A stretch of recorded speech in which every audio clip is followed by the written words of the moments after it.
All right. Good morning, everyone. We're going to go ahead and get started. Welcome to our second webinar of our Sunrise Tours webinar series. This one is on our Greece, the Footsteps of Paul tour, taking place April 19th in 2024. Today we are joined by Mark Ratay. He will be the tour director on this tour. But just to hear a little bit more about our webinar series. So this is our new series. If you didn't join us for our first webinar, which was on the Winter and Yellowstone tour, our webinar series is basically just an opportunity for our Sunrise staff, tour directors, service providers, and anybody else involved in our processes to kind of present our tours and give you an opportunity to ask questions, learn more details, and so on. So today we will take an in-depth look at the itinerary for the Greece Footsteps of Paul tour. And at the end, we will have a Q&A session. If you look at the top on your toolbar, you'll see a Q&A button, and there you will be able to ask questions. There is an option to ask the question anonymously if you're interested. If that Q&A box just isn't working for you, there's also a chat box that you'll be able to send questions in as well if the Q&A isn't working for you. And with that, let me introduce Mark Ratay. So he is, like I said, our tour director for our Greece tour. He's very experienced in leading groups through Greece, but I will actually let him tell you more about that. Mark, over to you. Thanks, Mary, and good morning, everyone. So happy that you're joining us for this webinar. And I'm very pleased to have the opportunity to share with you just a bit about our Greece tour itinerary for next April. A little bit about me. I have been in the travel industry since 1983. And I've had the great privilege and honor of traveling to Greece more than a dozen times during those years, escorting groups or planning tours for groups that we did over there. I worked for about a year with Horizon Travel in Athens, working out this particular itinerary about 15 years ago. It's a really, really unique and interesting itinerary because it focuses on not only the historical and cultural sites of Greece, but it does follow in the footsteps of St. Paul and his companions as they brought Christianity to Europe. Greece was the first truly European country to receive Christianity, and through the efforts of St. Paul, visiting the Athenians and the Colossians, the Thessaloniki community, as well as those in Philippi and those in Corinth. So we're going to be following in his footsteps, and we'll have the opportunity to hear a little bit more about that from our spiritual director. Seth Flick is a Lutheran pastor here in Wisconsin, where I'm based. He is pastor of Divine Redeemer Lutheran Church, and we had the good fortune of linking up with Pastor Seth a year ago when he served as spiritual director on our tour to the Holy Land, Israel. He and his wife accompanied the tour, and they provided a really wonderful and unique perspective to the guiding of the itinerary. He provided the biblical perspective, providing us with insight and inspiration relative to the sites we were seeing where Jesus walked. In this case, he is going to accompany us on the tour as our spiritual director, and he will provide us with a commentary on the places we see and experience relative to the Bible, especially primarily the New Testament. Seth is a wonderful man and pastor. He's very ecumenical, and as we did in Israel, we welcomed passengers, travelers from not only Sunrise Tours, but from Country Travel Discoveries in our partnership of conducting tours together. As Mary mentioned, our Footsteps of Paul tour will begin next April 19th and run through the 29th. It's 11 days inclusive of travel. So we'll spend 10 nights in Greece traveling around together on a motor coach.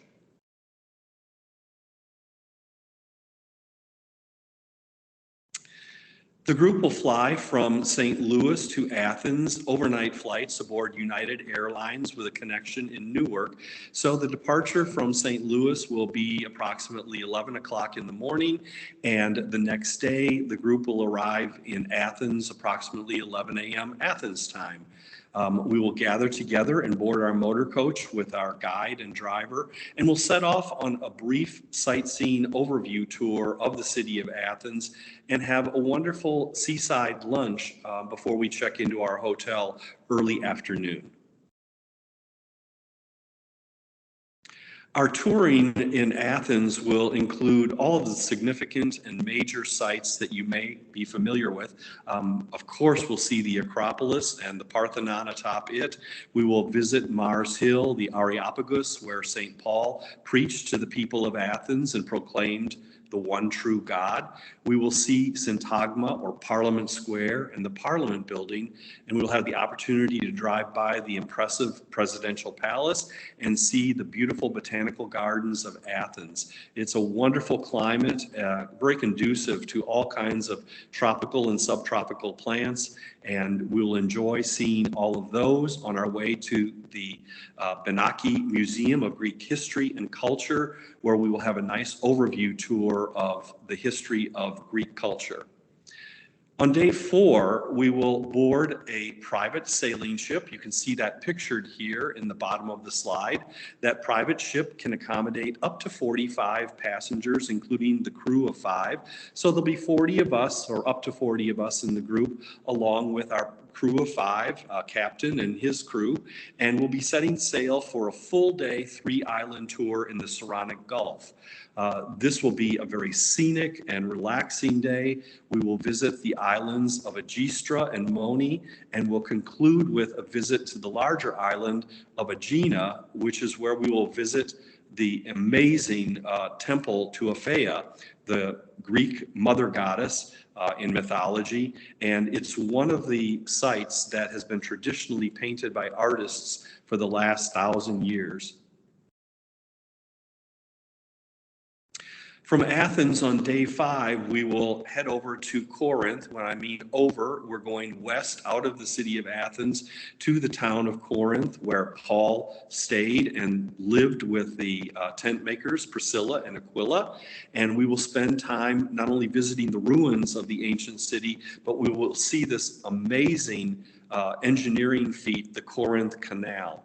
The Corinth Canal was constructed at great cost. Like the Panama Canal, it was constructed in the late 1800s, and it links the Ionian and the Aegean seas to facilitate trade and commerce much easier than sailing around the entire Isthmus of Corinth. From Corinth, we will travel north to the beautiful seaside village of Volos. Volos is located on the sea, and it is halfway between Athens and Thessaloniki. So we'll spend a night there in our travels and enjoy dinner together at the hotel. Arriving in Thessaloniki midday on the 6th day of our tour, we will enjoy a guided tour of the city itself, along with the beautiful White Tower you see pictured here. The White Tower was part of the defensive walls that surrounded Thessaloniki more than 500 years ago, and now it is the remaining symbol of the beautiful walls in the center of the city.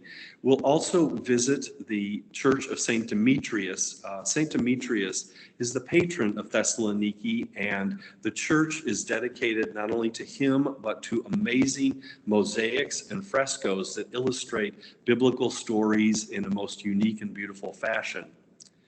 On day 7, we will venture away from Thessaloniki to the city of Kavala. Kavala was the original port city for Philippi, and it is where Paul and his companions sailed into and then ventured on foot from the port to the town of Philippi. We'll tour the ruins of Philippi, and we will see the jail where Paul and his companions were locked up, as we know according to Scripture, and were eventually freed and set forth from there.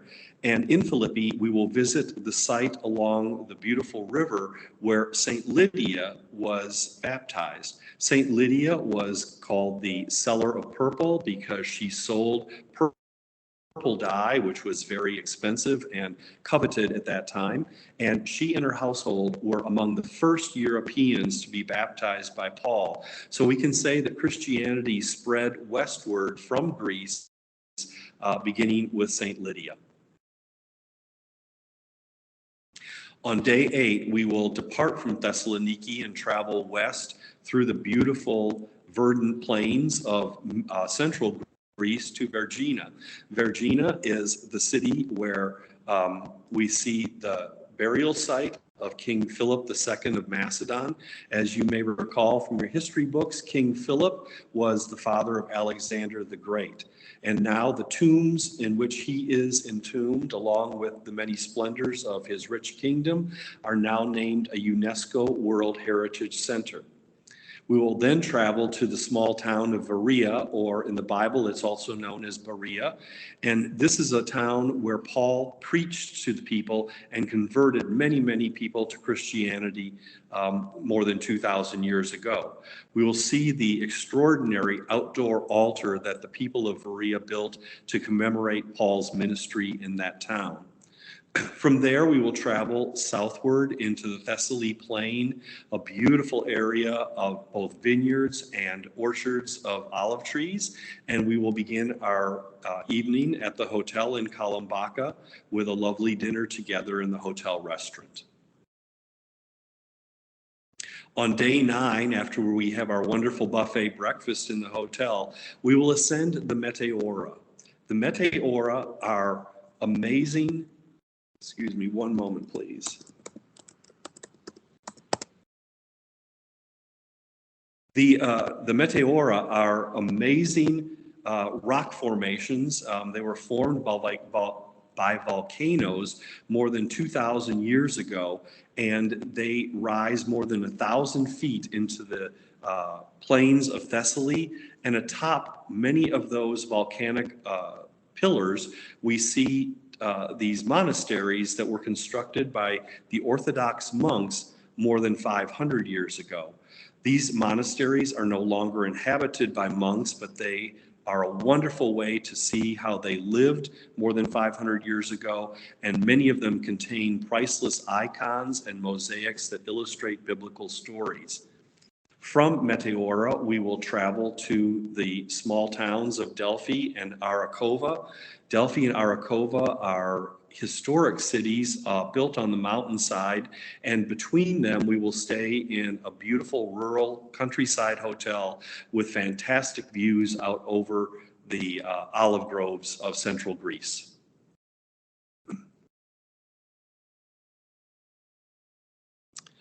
On day 10, we will, in the beginning of the day, walk the sacred way of ancient Delphi. This was a pilgrimage site for pagans for many, many years, and Paul visited here at some point in his ministry. But we will walk the ancient way, which is lined with the ruins of old temples, and of course, we will see the beautiful archaeological museum of Delphi that contains incredible statuary created by the Greeks more than 2,000 years ago.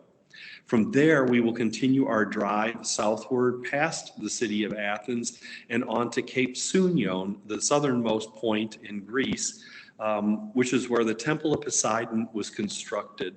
The Temple of Poseidon, dedicated to the god of the sea, served as a beacon or a lighthouse for sailors who were approaching Athens after fishing expeditions and trying to find their way back to the port of Athens.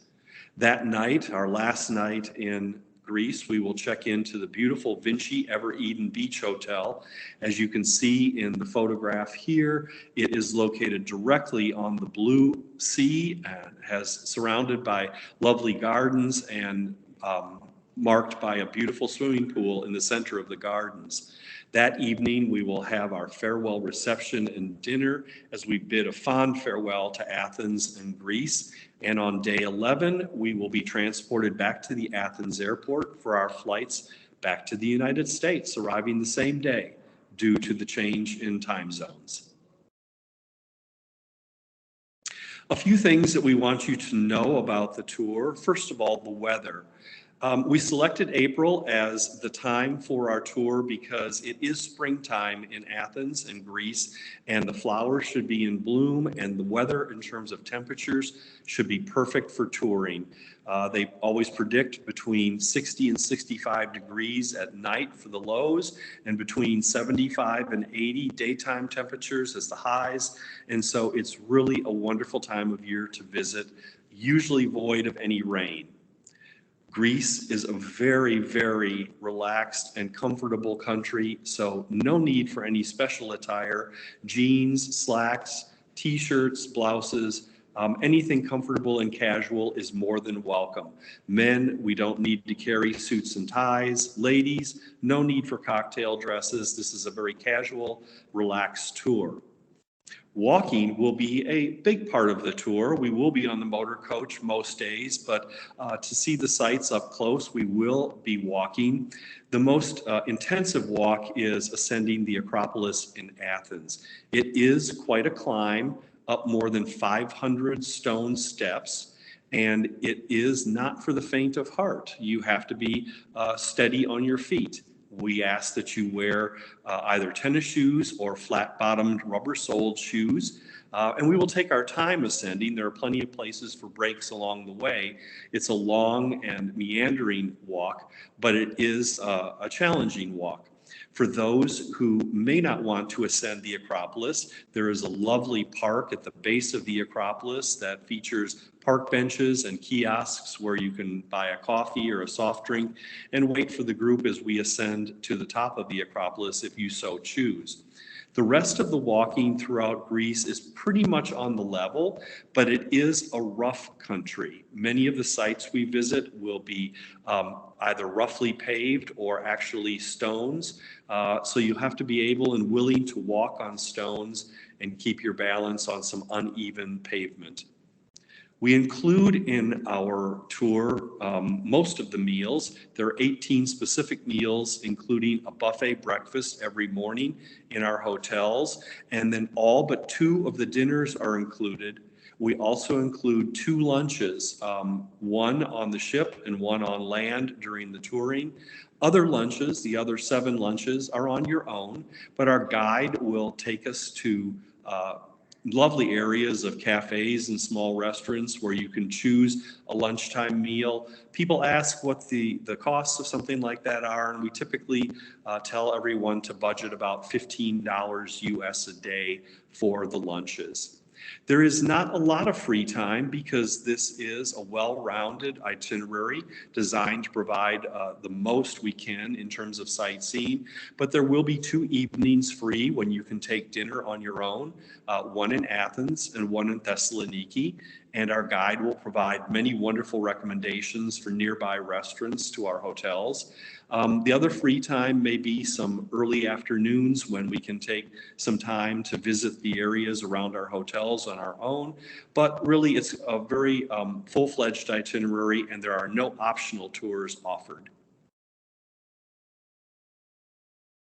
So what's included? Well, most importantly, the round-trip airfare from St. Louis to Athens.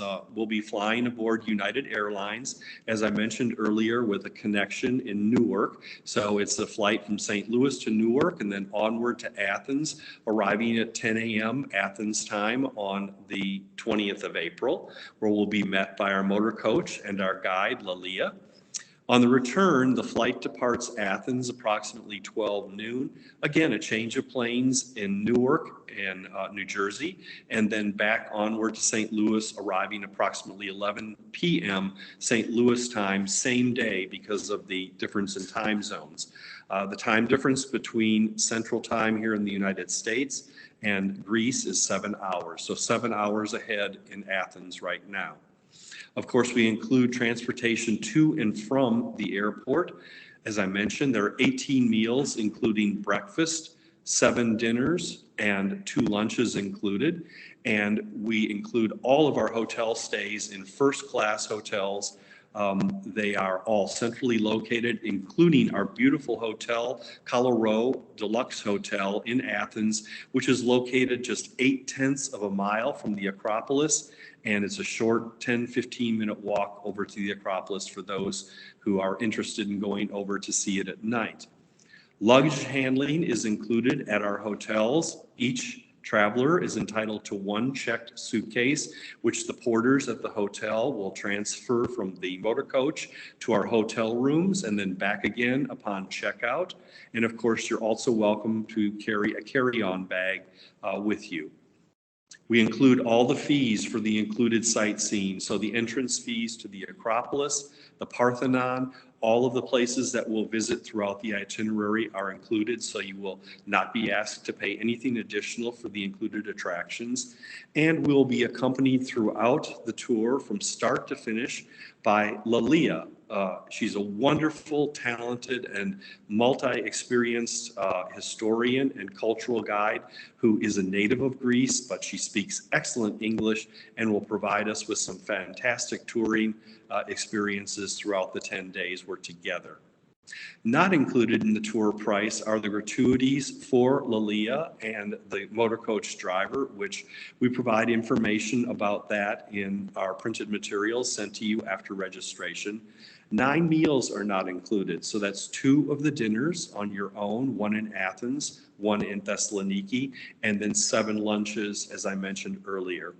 On this particular tour, there are no optional tours or activities offered. It is an inclusive tour. Basically, the days are filled, and you'll be with the group most of the time.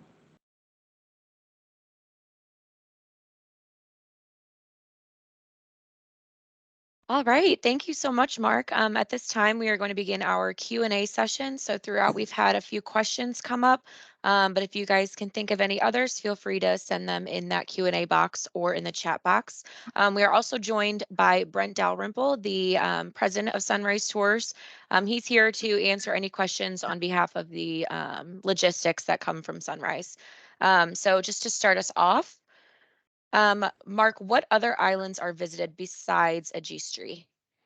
So we visit 3 islands on that full-day sailing tour. Moni is a very small, unpopulated island where we'll just have the opportunity to deboard the sailing vessel and wander the beaches and take pictures. And then we will also visit Agina. Agina is the largest of the islands we'll visit. And on Agina, we will actually have a motor coach tour to the Temple of Aphaea. Do you have to be religious to enjoy this tour? Absolutely not. This tour is for all people, whether you're religious or have a religious background. It is a cultural and historic tour of the ancient country of Greece, the oldest democracy in the world.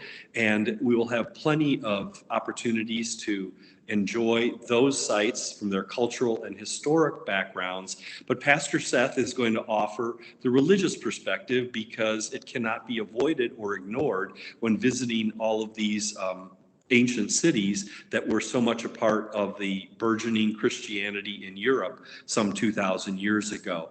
Pastor Seth is an incredibly ecumenical pastor, and everyone I know on the Israel tour last year, whether they were religious or not, appreciated his perspective and his sharing, and he really added a wonderful little lagniappe to the entire experience. But it's not necessary to be a religious. We're open to all. Can you speak to the quality of the hotels that we'll be staying at? The hotels are absolutely spectacular. I personally selected all of these hotels, and they are all 4-star hotels, centrally located in each of the cities we will be visiting. They are obviously private rooms with private bathrooms. All of the rooms have hair dryers, so there's no need for packing a hair dryer, bringing that along. And they also have in-room safes. If you want to keep your passport locked up during the day when we're out touring, that's also acceptable. They're just really, really comfortable, beautiful hotels. They all have their own restaurants and lounges. And we will enjoy buffet breakfast every morning in each of the hotel restaurants. That is really all inclusive, hot and cold foods, of course, coffee, tea, choice of juices, and wonderful fresh Greek fruit. Are there good options for the meals that are on your own? The options for our two meals on our own, I'm referring to the dinners, are going to be in Athens and Thessaloniki. And because of the locations of our hotels, there are plenty of options, whether it be a sidewalk cafe, a full service restaurant, or anything in between. Our guide, Lalia, will make recommendations within a 5-minute walk of each of those hotels, and she will tell you what kind of food they have available and the budget you can anticipate for each of those restaurants. For the lunches that are not included, we will take those on our own during the days of touring. But again, Lalia will provide us with guidance as to where the best places are to eat, whether it's a sidewalk cafe or a small restaurant. Some of the restaurants are buffet service, others are table service, others are snack bar service, and she will provide guidance throughout. Kind of going off of that, what does Greek food entail? I personally love Greek food. I don't know if you've all experienced it, but it is a little bit heavy on meat. We do enjoy meat in the evenings with our meals.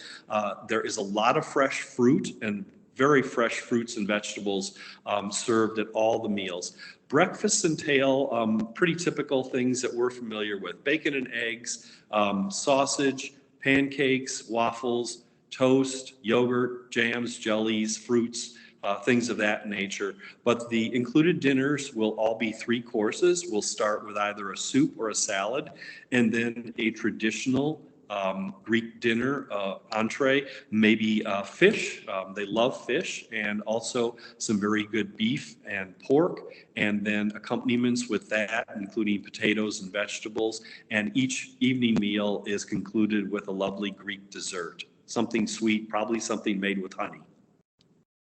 Let's see, Mark and Brent. Brent, you might want to address the logistics of this, but somebody asked if a single person can go.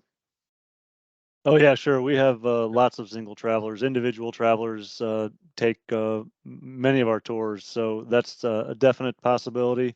Feel free to join us as an individual traveler. What is the walking and driving ratio? The walking and driving ratio depends on which town we're in. In Athens, it's going to be about 40% driving or sightseeing from the motor coach and 60% walking those 2 days. On the other days, it's going to be reversed. It's going to be probably 60% time spent on the motor coach and 40% walking at the various sites that we stop at throughout each of the days. All right, and this is the last question I have. So if anybody else has any other questions, go ahead and submit that. But do I need to bring euros or a special plug? Good question.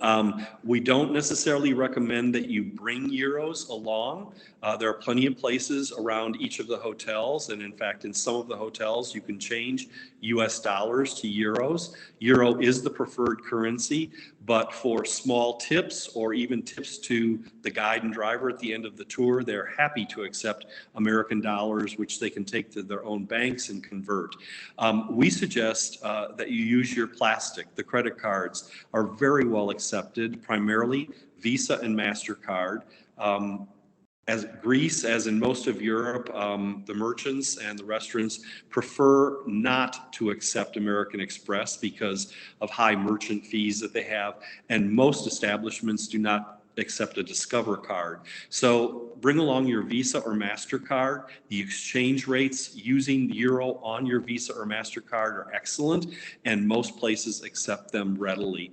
If you do want to use Euro, you can change them either at the front desk of the hotel or at nearby banks that'll be pointed out to you by the hotel, or you can access them through ATM machines. If you have an ATM card, typically you can access your accounts here in the United States and withdraw $100 or $200 in euros if you so choose.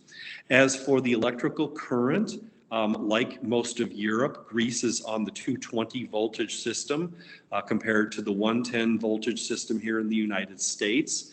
Most that you'll typically need is an electrical adapter. That is the simple device that you can purchase on Amazon.com or at your local Target or Walgreens. And it is the device that you plug into the Greek wall outlet to accept an American plug device. Now, you will probably need that if you're carrying an iPhone or an Android phone, because you will need to plug that in and charge it on the electrical current in Greece. But iPhones and most Androids are 2 voltage, meaning they're bi-voltage. They accept 220 or 110 voltage, so you don't need an electrical converter for those. These are 2 different things. The adapter is what you get to plug into the wall, and the converter is what you would use to convert 220 voltage to 110. But I doubt there's anything you're going to be bringing along that you need to convert the voltage. If you should bring a small laptop, typically those are dual voltage, and you can just plug them into the adapter. Does the motor coach have a restroom? The motor coach will have an emergency restroom. When we say emergency, it's typically not used on a regular basis throughout the day because we try and make stops every hour or 2 where there are restrooms available. Some of the restrooms in public areas do require a small payment, typically €1 or less, and these are staffed restrooms where there is an attendant who is keeping them spotlessly clean. In other places, we will avail ourselves of the restrooms in the lunchtime cafes or restaurants that we visit. But our guide is very cognizant of the need to use the restroom, and so we make restroom breaks all along the way throughout the day, never going more than 2 hours. But if there is the need for a restroom and the necessity occurs while riding the motor coach, there is a restroom on the coach. Are there many English speakers in Greece? Everyone in Greece speaks English. English is pretty much a second language, especially in Athens and all the major cities. The Greek people enjoy having tourists. They welcome English speakers all the time, and most of them do speak English. All right, if you guys want to tag team this question for last, how fast will this tour fill up? And then I'm going to add on, how does one go about signing up for this tour? Yeah, I'll take that one. It's about half full right now, and we're of course hosting this webinar, and we're sending a international tour brochure in a couple of weeks, which I think will generate even more interest. So I would anticipate the Greece tour filling up within the next couple of weeks or a month. So if you'd like to join us, I'd recommend saving your spot, making your deposit. We do ask for a $250 per person deposit to make your reservation. And I would, like I said, I would anticipate that filling up within the next couple of weeks. Is that the last question, Mary? That's the last question. Okay, I just want to say real quickly, thank you all for visiting with us this morning. As Mary said, this is a new kind of endeavor for us, and we hope that these monthly webinars that we plan to present will give you a way to get a little more in-depth information about new tours that we're offering, and also let you meet some of the people behind the scenes, because we've got lots of great folks working at Sunrise Tours. You can hear the passion that Mark has for Greece and international travel. And the folks that traveled with Mark and Pastor Seth last year with Sunrise Tours, had a great time in Israel, and this is going to be another great tour. So thanks for joining us. And Mark, thank you, of course. Great job. Appreciate your time today. Mary, great job hosting. And anything else before we sign off? I think that's it. If you are interested in signing up for this tour, you can give us a call. If you'd like to read more about it, you can visit us online. There's a tour listing that has all of this information listed there. And we look forward to traveling with you soon. Thank you again, Mark, and we hope you all have a great rest of your day. Thank you. Take care. Thanks. Bye.